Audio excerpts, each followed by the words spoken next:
ഇനി പിത്ത പ്രഡോമിനൻ്റ് ആയിട്ടുള്ള വാതരക്ത കണ്ടീഷൻസിൽ നമ്മൾ ഏത് ഡ്രഗുകൾ യൂസ് ചെയ്യണമെന്ന് നോക്കാം. പിത്തത്തിന് ഓപ്പോസിറ്റ് ആയിട്ടുള്ള ഗുണങ്ങൾ എന്ന് പറയുന്നത്, ഒരു ഡ്രഗ് പിത്തഹരം ആയിരിക്കണമെങ്കിൽ അതിന് ശീതവീര്യമായിരിക്കണം, മധുര വിഭാഗമായിരിക്കണം, തിക്ത രസമായിരിക്കാം. ഇങ്ങനെയുള്ള പ്രോപ്പർട്ടീസാണ് വേണ്ടത്. നമുക്ക് കുറച്ച് ഡ്രഗ് നോക്കാം. അതായത് ഒന്ന് ചന്ദനം, രണ്ടാമത്തത് ഉശീര. ഈ ചന്ദനവും ഉശീരവും നമ്മൾ പ്രധാനമായിട്ടും പിത്തഹരമായിട്ട് മിക്ക അസുഖങ്ങളിലും നമ്മൾ ഉപയോഗിക്കുന്നതാണ്.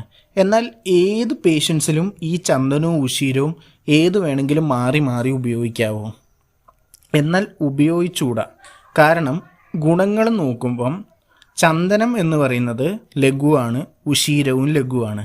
ചന്ദനവും രൂക്ഷമാണ്, ഉശീരവും രൂക്ഷമാണ്.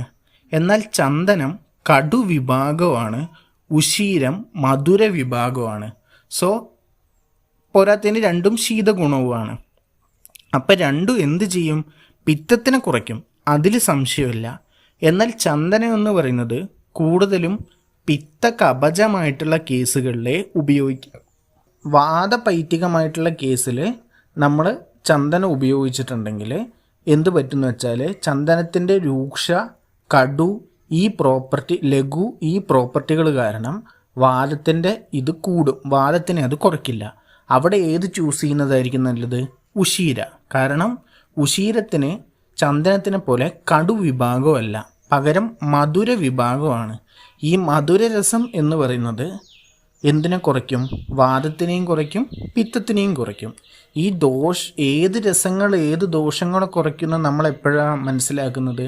നമ്മൾ ഇതും അഷ്ടാംഗ ഹൃദയത്തിൽ ഫസ്റ്റ് ഇയറിൽ പഠിച്ചിട്ടുള്ളതാണ്. അതായത് ആദ്യത്തെ 3 ദോഷങ്ങൾ വാദത്തിനെ കുറയ്ക്കുന്നു, അവസാനത്തെ 3 ദോഷങ്ങൾ കഫത്തിനെ കുറയ്ക്കുന്നു. കഷായ, തിക്ത, മധുര രസങ്ങൾ എന്തിനെ കുറയ്ക്കുന്നു? പിത്തത്തിനെ കുറയ്ക്കുന്നു എന്ന് നമ്മൾ അഷ്ടാംഗ ഹൃദയത്തിൽ പഠിച്ചിട്ടുള്ളതാണ്. ഇനി അടുത്ത ഒരു ഡ്രഗ് നോക്കാം. അതായത് ലോദ്ര എന്ന് പറയുന്നതും ലഘുവാണ്, രൂക്ഷമാണ്, കഷായ, കടു, ശീതമായിട്ടുള്ളതാണ്. അപ്പോൾ ഒരിക്കലും എന്ത് കൊടുക്കരുത്? പിത്തത്തിൻ്റെ ഒപ്പം വാദം ഉണ്ടെങ്കിൽ ലോദ്ര കൊടുക്കരുത്. ഏതിലേ കൊടുക്കാവുള്ളൂ? പിത്തത്തിൻ്റെ ഒപ്പം കഫം ഉണ്ടെങ്കിൽ. ഇനി അതേപോലെ ഉള്ള മറ്റൊരു ഡ്രഗാണ് മുസ്തയ്ക്കും ഇതേ പ്രോപ്പർട്ടീസാണ്.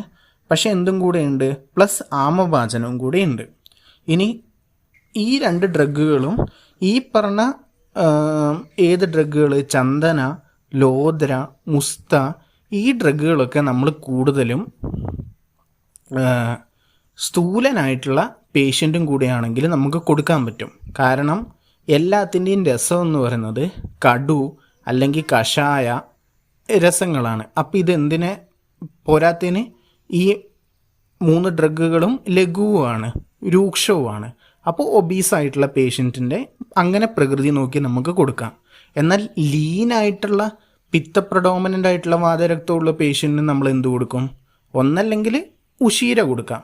കാരണം മധുര വിഭാഗമാണ്, പിന്നെ വലിയ കുഴപ്പമുണ്ടാവില്ല. എന്നാൽ കുറച്ചും കൂടെ സ്യൂട്ടബിൾ ആയിരിക്കുക മൃദ്വീകിയായിരിക്കും. എന്തുകൊണ്ടാണെന്ന് വെച്ചാൽ ഉശീര ലഘുരൂക്ഷമാണ്, വാദത്തിനെ കൂട്ടാനുള്ള ഒരു ചാൻസ് ഉണ്ട് അവിടെ. എന്നാൽ മധുര വിഭാഗം ഉള്ളതുകൊണ്ട് അത് ബാലൻസ് ആയി പോകുന്നു എന്നുള്ള രീതിയാണ്. എന്നാൽ മൃദ്വീക നേരെ ഓപ്പോസിറ്റാണ്. അത് ഗുരുവാണ്, സ്നിഗ്ധമാണ്, മധുരമാണ്. അതായത് കുറച്ച് രസായന നേച്ചറുള്ളതാണ് മൃദ്വീക എന്ന് പറയുന്നത്. അപ്പം നമ്മൾ പിത്ത പ്രഡോമിനൻ്റ് ആയിട്ടുള്ള അസോസിയേറ്റഡ് ആയിട്ടുള്ള വാദശോണിതത്തിൽ പേഷ്യൻ്റ് നല്ല വീക്കാണെങ്കിൽ നമ്മൾ ഏത് ഡ്രഗ് തിരഞ്ഞെടുക്കണം? മൃദ്വീക തിരഞ്ഞെടുക്കണം. ഇനി കഫത്തിൻ്റെ ചികിത്സ നോക്കാം. കഫത്തിൻ്റെയിൽ നമ്മൾ ഒരു ഡ്രഗ് കഫഹരമായിരിക്കണമെങ്കിൽ അതിന് തീക്ഷ്ണ, ഉഷ്ണ, കഫഹര എന്നീ പ്രോപ്പർട്ടി ഉണ്ടായിരിക്കണം. സോ ഇവിടെ 3 ഡ്രഗുകളാണ് നമ്മൾ നോക്കുന്നത്: സർഷഭ, അതിവിഷ, ശിഗ്രുബീജ. സർഷഭം എന്ന് പറയുന്നത് ലഘുവാണ്, തീക്ഷ്ണമാണ്, രൂക്ഷമാണ്, ഉഷ്ണമാണ്, കടുവാണ്. അപ്പോൾ ഈ തീക്ഷ്ണ ഗുണം, ഉഷ്ണഗുണം എന്ന് പറയുന്നത് എന്തിൻ്റെ പ്രോപ്പർട്ടികളാണ്? പിത്തത്തിൻ്റെ പ്രോപ്പർട്ടികളാണ്. തീക്ഷ്ണവും ഉഷ്ണവും. അപ്പം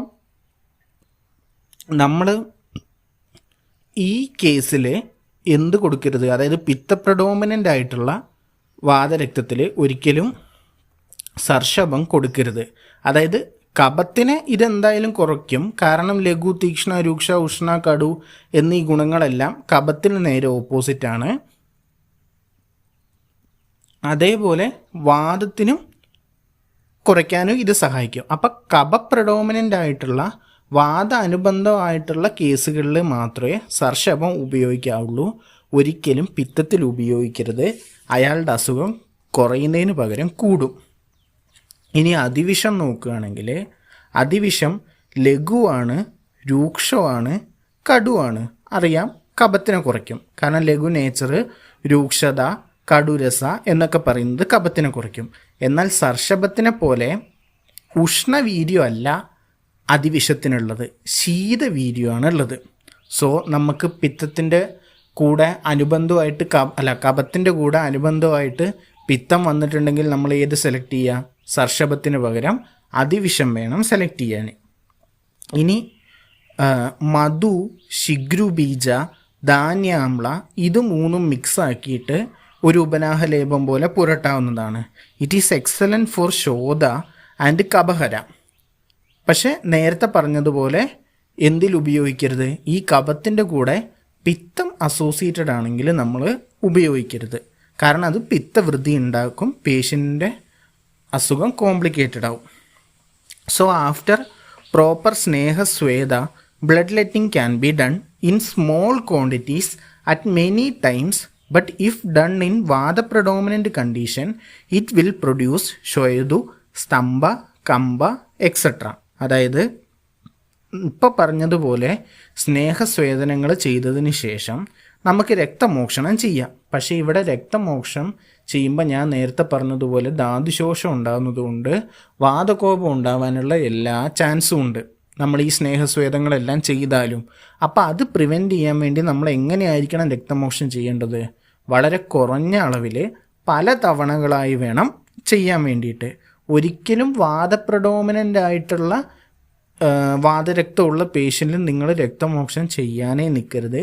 അഥവാ അങ്ങനെ ചെയ്താൽ അത് ക്ഷോയതു, സ്തംഭ, കമ്പ എന്നീ കോംപ്ലിക്കേഷൻസിലേക്ക് നയിക്കും. സോ നമുക്ക് അടുത്ത സ്റ്റെപ്പായിട്ടുള്ള ബ്ലഡ് ലെറ്റിംഗ് എങ്ങനെയാണ് ചെയ്യാൻ നോക്കുക. ഈ ബ്ലഡ് ലെറ്റിംഗ് ചെയ്യുന്നതിലും നമ്മൾ പേഷ്യൻറ്റിൻ്റെ സിംറ്റംസ് നന്നായിട്ട് അനലൈസ് ചെയ്തിരിക്കണം. കാരണം രക്തമോക്ഷണത്തിൽ നമ്മൾ പഞ്ചകർമ്മയിൽ രക്തമോക്ഷണം പഠിക്കുമ്പോൾ നമ്മൾ പഠിക്കും പല ഉപകരണങ്ങൾ ഉപയോഗിച്ചിട്ട് അല്ലെങ്കിൽ പല മെത്തേഡ്സ് ഉപയോഗിച്ചിട്ടാണ് രക്തമോക്ഷം ചെയ്യുക. ജലൂക ഉപയോഗിച്ച് രക്തമോക്ഷം ചെയ്യാം, ശൃംഗ ഉപയോഗിച്ച് ചെയ്യാം, അലാബു ഉപയോഗിച്ച് ചെയ്യാം, ഇനി പ്രച്ചാനം ഉപയോഗിച്ച് ചെയ്യാം, അല്ലെങ്കിൽ സിരാവെതം ഉപയോഗിച്ചും ചെയ്യാം. അപ്പോൾ ഇവിടെയും ഓരോ സിറ്റുവേഷൻസിനനുസരിച്ച് ഓരോ മെത്തേഡ്സ് യൂസ് ചെയ്യാനാണ് ആചാര്യം പറയുന്നത്. ഒരു പേഷ്യൻറ്റിൽ നിങ്ങൾ രുക്ക്, തോത, റെഡ്നസ്, ബേണിംഗ് സെൻസേഷൻ, അതായത് ക്ലാസിക്കലായിട്ടുള്ള പിത്തദുഷ്ടി ലക്ഷണങ്ങളാണ് ഇതെല്ലാം. ഇത് കാണുകയാണെങ്കിൽ പിത്തത്തിന് ജലൂക എന്ന രീതിക്ക് ലീച്ച് തെറാപ്പിയാണ് ഉപയോഗിക്കേണ്ടത്. ഇതിനെ BPR എന്നുള്ള കോഡ് വെച്ചിട്ട് നമുക്ക് വേണമെങ്കിൽ ഓർക്കാം. അതായത് B for burning sensation, P for pain, R for redness. ഇനി അതല്ല ഒരു പേഷ്യൻറ്റിൽ ചിമിച്ചിമ, കണ്ടു, രുക്ക്, ദൂയന എന്നീ ലക്ഷണങ്ങളാണ് കാണുന്നതെങ്കിൽ, അതായത് കുറച്ചൊരു കഫ, വാത അങ്ങനെയുള്ള ലക്ഷണങ്ങളാണ് കാണുന്നതെങ്കിൽ നിങ്ങൾ എന്തുപയോഗിക്കണം? ശൃംഗ, അലാബു. അലാബുവിനെ തുമ്പി എന്നും ടെക്സ്റ്റുകളിൽ കാണാം. ഇനി അതല്ല ഈ ഡിസീസ് വാദത്തിൻ്റെ എഫക്റ്റ് കാരണം വളരെ ഫാസ്റ്റ് സ്പ്രെഡിങ് ആയിട്ടാണ് ഇരിക്കുന്നത്. അതായത് disease spreading from place to place, അതായത് ഒരു ജോയിൻറ്റിൽ തുടങ്ങി മറ്റ് ജോയിൻറ്റുകളിലേക്ക് സ്പീഡിൽ വ്യാപിച്ചു പോവുകയാണെങ്കിൽ നമ്മൾ കുറച്ചും കൂടെ കൂടിയ അളവിൽ രക്തം ദുഷിക്കുന്നത്, രക്തത്തിനെ കളയാൻ പറ്റുന്ന പ്രച്ചാന അല്ലെങ്കിൽ സിരാവെതം നമ്മൾ ഉപയോഗിക്കണം. രക്തമോക്ഷണത്തിന് ശേഷമുള്ള അടുത്ത പ്രധാനപ്പെട്ട സ്റ്റെപ്പാണ് ശോധനം എന്ന് പറയുന്നത്. എന്നാൽ ശോധനമായിട്ട് വമനമുണ്ട്, വിരേചനമുണ്ട്, വസ്തിയുണ്ടെന്ന് നമുക്ക് 1ാം വർഷം തൊട്ടേ അറിയാം. എന്നാൽ ഏത് ശോധനം ഏത് കണ്ടീഷൻസിൽ ഉപയോഗിക്കുമെന്ന് നമുക്ക് പ്രോപ്പറായിട്ട് അറിയില്ല. So remember, both vamana and virechana should be done in mridu because if done in teekshna matra vada will increase. അതായത് വമനമായാലും വിരേചനമായാലും നമ്മൾ നോർമൽ ഫിസിയോളജിക്ക് ഓപ്പോസിറ്റായിട്ട് ചെയ്യുന്ന ഒരു പ്രോസസ്സാണ് വമനവും വിരേചനവും. അപ്പോൾ നമ്മുടെ നോർമൽ ഫിസിയോളജിക്ക് ഓപ്പോസിറ്റായി എന്ത് കാര്യം ചെയ്താലും അത് വാദത്തിനെ കൂട്ടും.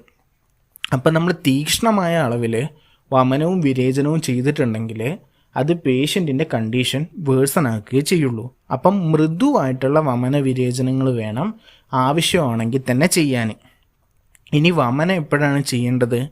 കഫപ്രധാന കണ്ടീഷനിലായിരിക്കണം നമ്മൾ വമനം ചെയ്യേണ്ടത്. മൃദുവമനമായിരിക്കണം നേരത്തെ പറഞ്ഞ പോലെ ചെയ്യേണ്ടത്. മൃദുവമനം ചെയ്യാനായിട്ട് മദനബലം അല്ലെങ്കിൽ എഷ്ടിമധുപാണ്ട ഇതൊക്കെ ഉപയോഗിച്ച് ചെയ്യാം. ഇനി വിരേചനം എപ്പോഴാണ് ചെയ്യേണ്ടത്? വിരേചനം ചെയ്യേണ്ടത് പിത്തപ്രധാനമായിട്ടുള്ള വാതരക്തത്തിലാണ് നമ്മൾ വിരേചനം ചെയ്യേണ്ടത്. പിത്തപ്രധാനം അല്ലെങ്കിൽ രക്തപ്രധാനമായിട്ടുള്ള വാതരക്തത്തിൽ. ഈ വിരേചനം തന്നെ നമുക്ക് 2 രീതിയിൽ ചെയ്യാം. രൂക്ഷമായിട്ടുള്ള വിരേചനം ചെയ്യാം, അല്ലെങ്കിൽ സ്നേഹികമായിട്ടുള്ള വിരേചനം ചെയ്യാം. രൂക്ഷ വിരേചനം നമ്മൾ എപ്പോഴാണ് ചെയ്യുക? പിത്തത്തിൻ്റെ കൂടെ കഫം അസോസിയേറ്റഡ് ആണ്, അല്ലെങ്കിൽ ഈ പിത്ത പ്രഡോമിനൻ്റ് ആയിട്ടുള്ള വാതരക്തമുള്ള പേഷ്യൻ്റ് ഒബീസ് ആണെങ്കിൽ നമ്മൾ രൂക്ഷ വിരേചനം ചെയ്യണം. രൂക്ഷ വിരേചനം എങ്ങനെ ചെയ്യാം? മൈൽഡായിട്ട് മതിയായതുകൊണ്ട് അവിപത്തി ചൂർണം ഉപയോഗിച്ചിട്ട് ചെയ്യാൻ പറ്റും. ഇനി സ്നേഹികമായിട്ടുള്ള വിരേചനം നമ്മൾ ആർക്കാണ് ചെയ്യേണ്ടത്? വാത അസോസിയേറ്റഡ് ആണ്, അല്ലെങ്കിൽ പേഷ്യൻ്റ് നല്ല കൃശനാണെങ്കിൽ നമ്മൾ സ്നേഹികമായിട്ടുള്ള വിരേചനം ചെയ്യണം. അതിന് പറ്റിയ ബെസ്റ്റ് സാധനം എന്താണ്? ഏരണ്ട തൈലം മിക്സഡ് വിത്ത് ക്ഷീര ഉപയോഗിക്കുന്നതാണ്. അപ്പോൾ പ്രോപ്പറായിട്ട് നമ്മൾ രക്തമോക്ഷം ചെയ്തു, പ്രോപ്പറായിട്ടുള്ള ശോധനം കഴിഞ്ഞു, വമനവും വിരേചനവും ആവശ്യമാണെങ്കിൽ ചെയ്തു. ഇനി ഇതെല്ലാം ചെയ്ത് കഫം, പിത്തം രക്തം തുടങ്ങിയ ദോഷങ്ങളെ നമ്മൾ ഒരു ഇക്വിലിബ്രിയത്തിലേക്ക് നമ്മൾ കൊണ്ടുവന്നതിന് ശേഷം മാത്രമാണ് നമ്മൾ വാദത്തിനെ കറക്റ്റ് ചെയ്യാൻ പാടുള്ളൂ. കാരണം ആവരണം ചെയ്യപ്പെടുന്നത് വാദമാണ്, ആവരണം ചെയ്യുന്നത് മറ്റു ദോഷങ്ങളാണ്. അപ്പോൾ ഈ ആവരണം ഉണ്ടാക്കുന്ന വസ്തുക്കളെ ആദ്യം ശമിപ്പിച്ചതിന് ശേഷമേ അവിടെ വാദത്തിന് ശമിപ്പിക്കാൻ നമ്മൾ ശ്രമിക്കാവൂ. ഇല്ലെങ്കിൽ ട്രീറ്റ്മെൻറ്റ് ഫലവത്താവില്ല. സോ നമ്മൾ ഇതെല്ലാം ചെയ്ത്, അതായത് രക്തമോക്ഷം, പ്രോപ്പറായിട്ടുള്ള വമന, വിരേചന, അത് ഏതാണോ വേണ്ടത് അത് നമ്മൾ സ്യൂട്ടബിളായിട്ട് സെലക്ട് ചെയ്തതിന് ശേഷം മാത്രം നമ്മൾ വാദത്തിനെ ശമിപ്പിക്കാനുള്ള ചികിത്സയിലേക്ക് കിടക്കാം. വാദത്തിനെ ശമിപ്പിക്കാനും വാതരക്ത ചികിത്സയിലും ഏറ്റവും ബെസ്റ്റായിട്ടുള്ള ചികിത്സയായി പറയുന്നത് വസ്തി തന്നെയാണ്. വാദം മാത്രമേ ഉള്ളൂ, മറ്റ് ദോഷങ്ങളുടെ ഇത് കാണുന്നില്ലാതെങ്കിൽ നമുക്ക് നിരൂഹവസ്തി ചെയ്യാം, അനുവാസനവസ്തിയും ചെയ്യാം. നിരൂഹവസ്തി ചെയ്യാനായിട്ട് ദശമൂലം, രാസ്ന ഇതിട്ടുള്ള ക്വാദങ്ങൾ ഉപയോഗിക്കാം. അനുവാസനവസ്തിയായിട്ട് ഏരണ്ട മൂലത്തിൻ്റെ തൈല, ഇങ്ങനെയുള്ള കാര്യങ്ങൾ ഉപയോഗിക്കാം. ഇനി പിത്തത്തിൻ്റെ അല്ലെങ്കിൽ രക്തത്തിൻ്റെ കുറച്ച് പ്രഭാവം കാണുകയാണ് നമ്മൾ ഈ ട്രീറ്റ്മെൻറ്റുകളെല്ലാം ചെയ്തതിന് ശേഷമെങ്കിലും നമ്മൾ എന്ത് ചെയ്യുക? വസ്തി ചെയ്യുമ്പോൾ ഡ്രഗ് മാറ്റുക. അതായത് പിത്തത്തിനെ ശമിപ്പിക്കുന്ന ഡ്രഗുകൾ കൂടെ ഇൻകോർപ്പറേറ്റ് ചെയ്യുക. എങ്ങനെ? ഈ ദശമൂലം ചുമ്മാ കഷായമായിട്ട് ഉപയോഗിക്കുന്നതിന് പകരം ദശമൂലത്തിൻ്റെ പാൽ കഷായം ഉപയോഗിക്കുക. അതായത് ദശമൂല ഇൻ ക്ഷീര. അപ്പോൾ ദശമൂലം വാദത്തിനെയും കുറയ്ക്കും, ക്ഷീരം എന്ന് പറയുന്നത് പിത്തത്തിനെ കുറയ്ക്കുന്നൊരു സാധനമാണ്. അതേപോലെ മഹാതിക്തക ഘൃതം ഉപയോഗിച്ചിട്ട് വസ്തി ചെയ്യുക. അപ്പോൾ ഘൃതം ആയതുകൊണ്ട് വാദത്തിനെ കുറയ്ക്കും. മഹാതിക്തക ഘൃതം എന്ന് പറയുന്നത് അതിലെ ഡ്രഗുകൾ പിത്തത്തിനെ കുറയ്ക്കുന്നതുമാണ്. ഇനി നമ്മളിങ്ങനെ പ്രോപ്പറായിട്ടുള്ള ശോധനങ്ങളെല്ലാം ചെയ്ത് ദോഷങ്ങളെല്ലാം പസിഫൈ ചെയ്തതിന് ശേഷം മാത്രമേ നമ്മൾ ഇനി സ്ഥാനിക ചികിത്സകളായിട്ട് അഭ്യംഗ, പ്രദേഹ, സേക തുടങ്ങിയ ചികിത്സകളിലേക്ക് കിടക്കാവുള്ളൂ. ഈ അഭ്യംഗം ചെയ്യാനായാലും പ്രദേഹം ചെയ്യാനായാലും സേകം ചെയ്യാനായാലും നമുക്ക് ഒരു ലോഡ് തൈലങ്ങളുണ്ട്. ഇതിലേത് തൈലം ഉപയോഗിക്കുക എന്നുള്ളത് നേരത്തെ നമ്മൾ ഡ്രഗ് സെലക്ട് ചെയ്യാൻ വേണ്ടി നമ്മൾ അഡോപ്റ്റ് ചെയ്ത മെത്തേഡ് തന്നെയാണ് ഇവിടെയും ചെയ്യേണ്ടത്. രസപഞ്ചകം എഴുതി നോക്കുക, പേഷ്യൻറ്റിൻ്റെ കണ്ടീഷൻ നോക്കുക, പേഷ്യൻ്റ് കാണിക്കുന്ന ലക്ഷണങ്ങൾ നോക്കുക, ആ ലക്ഷണങ്ങൾ വെച്ചിട്ട് ഏത് ദോഷ പ്രിഡോമിനൻസ് ആണെന്ന് മനസ്സിലാക്കുക, പേഷ്യൻറ്റിൻ്റെ പ്രകൃതിയും കൂടെ അസസ് ചെയ്തതിന് ശേഷം അതിന് മാച്ചിങ് ആയിട്ടുള്ള തൈലം എടുക്കുക. എക്സാമ്പിൾ മധു യഷ്ട്യാദി തൈലം. മധു യഷ്ട്യാദി തൈലം എന്ന് പറയുന്നത് സ്നിഗ്ധവും ശീതവും മധുരവും ആയിട്ടുള്ള ഒരു ഡ്രഗാണ്. അപ്പോൾ ഇതെന്തായാലും എന്തിനെ ശമിപ്പിക്കും? പിത്തത്തിനെ ശമിപ്പിക്കുന്നതുകൊണ്ട് വാതരക്തത്തിന് ഉപയോഗിക്കാവുന്ന ഒരു ഡ്രഗാണ് മധു യഷ്ട്യാദി തൈലം എന്ന് പറയുന്നത്. പക്ഷേ ഈ മധു യഷ്ട്യാദി തൈലത്തിന് വേറെ ഒരു പ്രോപ്പർട്ടി ഉണ്ട്, വ്രണരോപണ പ്രോപ്പർട്ടി എന്ന് പറയുന്നത്. അതായത് രക്തപ്രധാനമായിട്ടുള്ള വാതരക്തത്തിൽ അത് ചികിത്സിക്കാതെ അല്ലെങ്കിൽ ചികിത്സ പിഴച്ചത് മൂലം കോംപ്ലിക്കേറ്റഡ് ആയി പോയാലേ ജോയിൻസിൽ വ്രണം ഉണ്ടാവാനുള്ള ചാൻസ് ഉണ്ട്. അങ്ങനെ വ്രണം രൂപപ്പെട്ടാൽ ആ വ്രണത്തിനെ ഹീൽ ചെയ്യാനും കൂടെ എന്ത് സഹായിക്കും? മധു യഷ്ട്യാദി തൈലം സഹായിക്കും. ഇനി മറ്റൊരു തൈലമാണ് മധുപർണ്യാദി തൈലം. മധുപർണ്യാദി തൈലം മുമ്പ് പറഞ്ഞ തൈലത്തെ പോലെ സ്നിഗ്ധമാണ്, എന്നാൽ ലഘുവാണ്. ലഘു, സ്നിഗ്ധം, ശീതം, മധുരമാണ്. സോ പിത്തപ്രധാനമായിട്ടുള്ള കണ്ടീഷൻസിൽ തന്നെ ഇത് ഉപയോഗിക്കാം. അതിൻ്റെ ഒപ്പം ഇത് ലഘു ആയതുകൊണ്ട് തന്നെ ഇത് ജോയിൻ്റ് സ്റ്റിഫ്നെസ്സിനെ ഇല്ലാതാക്കും. അതുകൊണ്ട് ഇപ്പോൾ ആ പേഷ്യൻറ്റിന്, വാതരക്ത പേഷ്യൻറ്റിന് കോംപ്ലിക്കേഷനായിട്ട് സ്റ്റിഫ്നെസ് ആണ് കൂടുതൽ കംപ്ലൈൻ്റ് എങ്കിൽ നമ്മൾ എന്ത് സെലക്ട് ചെയ്യണം? മധുപർണ്യാദി തൈലം സെലക്ട് ചെയ്യണം. ഇനി അടുത്ത തൈലമാണ് സുകുമാര തൈലം. മറ്റ് തൈലങ്ങളെല്ലാം രണ്ടെണ്ണം നമ്മൾ പറഞ്ഞത് ശീതമാണെങ്കിൽ ബാക്കി പ്രോപ്പർട്ടിയൊക്കെ സെയിം ആണ്. എന്നാൽ സുകുമാര തൈലത്തിൻ്റെ വേറിട്ട് നിൽക്കുന്ന പ്രോപ്പർട്ടിയാണ് ഉഷ്ണഗുണം. സോ നമ്മളിത് ഒരിക്കലും എന്തിൽ ഉപയോഗിക്കരുത്? പിത്തപ്രധാന അല്ലെങ്കിൽ രക്തപ്രധാനമായിട്ടുള്ള വാതരക്തത്തിൽ അഭ്യംഗമായിട്ടോ അല്ലെങ്കിൽ സേകമായിട്ടൊന്നും ഉപയോഗിക്കാൻ പാടില്ല. പകരം വാദപ്രഡോമിനൻ്റ് ആയിട്ടുള്ള കണ്ടീഷൻസിൽ ബെസ്റ്റാണ്. ഇനി പേഷ്യൻറ്റിന് കോൺസ്റ്റിപ്പേഷൻ പോലത്തെ സിംറ്റംസ് കാണുവാണെങ്കിൽ നമുക്ക് വേണമെങ്കിൽ ഇത് ഇൻറ്റേർണലിയും ലേശം കഴിക്കാനായി കൊടുക്കാം, കോൺസ്റ്റിപ്പേഷൻ റിലീവ് ചെയ്യാൻ വേണ്ടിയിട്ട്. ഇനി പ്യുവർലി പിത്തപ്രധാനമായിട്ടുള്ള ഇതിൽ ഉപയോഗിക്കാവുന്ന മറ്റ് തൈലങ്ങളാണ് മഹാപത്മതൈലം, പിണ്ടതൈലം തുടങ്ങിയവ. ഇനി വാദപ്രധാനമായിട്ടുള്ള തൈലത്തിൽ ഒന്ന് പറഞ്ഞു സുകുമാര തൈലം നമുക്ക് ഉപയോഗിക്കാവുന്ന. എന്നാൽ വാദപ്രധാനമായിട്ടുള്ള ഇതിലും പേഷ്യൻ്റ് ഭയങ്കര വീക്ക് ആൻഡ് ലീനായിട്ടാണ് നിൽക്കുന്നതെങ്കിൽ ബലാതൈലം ആയിരിക്കും കുറച്ചുകൂടെ നല്ലത്. കാരണം ബലാതൈലം വാദത്തിനെ കുറയ്ക്കുകയും ചെയ്യും, അതിന് രസായന പ്രോപ്പർട്ടി ഉള്ളതുകൊണ്ട് ശരീരപുഷ്ടി ഉണ്ടാക്കാനും സഹായിക്കും. പക്ഷേ ഈ സുകുമാര തൈലവും ബലാതൈലവും പിത്തപ്രഡോമിനൻ്റ് ആയിട്ടുള്ള കണ്ടീഷൻസിൽ ഉപയോഗിക്കാതിരിക്കാൻ ഓർമ്മ വേണം. ഇനി എല്ലാ ചികിത്സകൾക്കും ശേഷം രസായനമായിട്ട് ഗുഡൂജി രസായനം നല്ലതാണ്. കാരണം ഗുഡൂജി എന്ന് പറയുന്നത് പിത്തത്തിനെയും രക്തത്തിനെയും ശമിപ്പിക്കുന്ന ബെസ്റ്റ് ഡ്രഗാണ്. സോ ഗുഡൂജി രസായനം ഏത് കണ്ടീഷനിൽ കൊടുത്താലും അത് സൂട്ടബിൾ ആയിരിക്കും. ഇങ്ങനെ വേണം നമ്മൾ ഒരു രോഗത്തിൻ്റെ ചികിത്സേനെ അനലൈസ് ചെയ്യാൻ. അല്ലാതെ നമ്മൾ കുറച്ചൊരു ചികിത്സേൻ്റെ സ്ട്രക്ചർ കാണാപ്പാടം പഠിച്ചതുകൊണ്ടോ അല്ലെങ്കിൽ ഇതിന് ഈ ഡ്രഗ് എന്ന് കാണാപ്പാടം പഠിച്ചതുകൊണ്ടോ നമുക്ക് ആയുർവേദ ഡോക്ടറാവാൻ അഥവാ ഒരു ബെസ്റ്റ് ക്ലിനീഷ്യൻ ആവാൻ നമുക്ക് സാധിക്കില്ല. ഈ രീതിയിൽ മനസ്സിലാക്കി പഠിക്കാൻ ശ്രമിച്ചാലേ നമുക്ക് ആയുർവേദം കൂടുതൽ ഇൻട്രസ്റ്റിംഗ് ആയി തോന്നുകയും കൂടുതൽ പഠിക്കാനായി തോന്നുകയും ചെയ്യും.